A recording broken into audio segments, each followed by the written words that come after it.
Hindi shorthand की practice dictation 90 शब्द प्रति मिनट गति से डिक्टेशन 5 सेकंड में शुरू होगी। स्टार्ट। आजकल कुछ ऐसा दौर चल पड़ा है जिसमें बच्चों की प्रतिभा माता पिता को सिर्फ उनकी पढ़ाई में ही दिखती है और अन्य गतिविधियों में उन्हें लगता है कि समय खराब हो रहा है। ऐसी सोच हमारे बच्चे के भविष्य के साथ ही जीवन को सही तरीके से जीने पर भी प्रभाव डाल सकती है। सच यह है कि केवल किताबों तक सीमित रहने पर बच्चे का संपूर्ण विकास नहीं हो पाता है। पढ़ाई के साथ साथ खेल, नृत्य, संगीत, चित्रकारी, योग और अन्य रचनात्मक गतिविधियां भी बच्चों के व्यक्तित्व को निखारने में अहम भूमिका निभाती है। अक्सर देखने में आता है कि बच्चा पढ़ाई के अलावा जब अन्य गतिविधियों में शामिल होता है तभी उसकी छिपी प्रतिभा बाहर निकलती है। कुछ बच्चे पढ़ाई में औसत होते हैं लेकिन खेल, कला, संगीत या किसी अन्य क्षेत्र में शानदार प्रदर्शन करते हैं।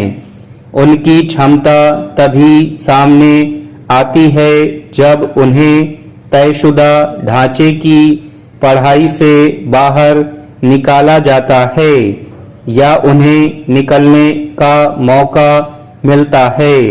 सच यह है कि हर बच्चे की अलग रुचि होती है और अगर उसमें खुद को अभिव्यक्त करने का मौका मिला तो उसके अनुसार उन्हें कुछ नया सीखने को मिलता है।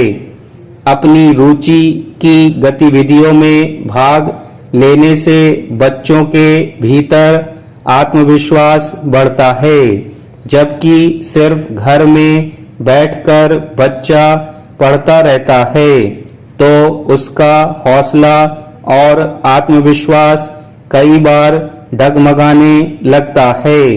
वहीं इससे इतर कुछ और सीखने का मौका मिलता है तो इससे उसके मन में विश्वास पैदा होता है कि वह किसी से कम नहीं है। जब हम कुछ सीखते हैं तो हमारी कल्पना शक्ति और रचनात्मक सोच में इजाफा होता है। जैसे हम चित्रकारी, संगीत, लेखन आदि सीखते हैं तो हमारा दिमाग अलग तरह से काम करता है। हम पढ़ाई से हटकर कुछ नया सीखते हैं और उस पर काम करते हैं। साथ ही समस्या को अलग नजरिए से देखना और उसका समाधान खोजना सीखते हैं। आज एकल परिवार का चलन है जिसमें आमतौर पर एक या दो बच्चे ही घर में होते हैं।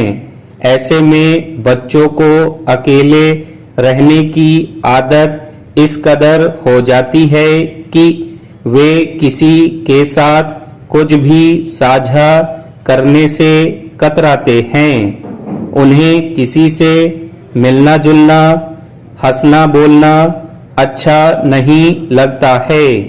उनके लिए घर से स्कूल या कॉलेज बस यही रह जाता है, जबकि उन्हें अन्य गतिविधियों में जरूर भेजने की कोशिश होनी चाहिए।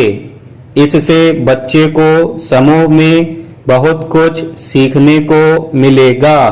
साथ ही वे दूसरों की बात सुनना, अपनी जिम्मेदारी निभाना और जीत हार को स्वीकार करना सीखते हैं।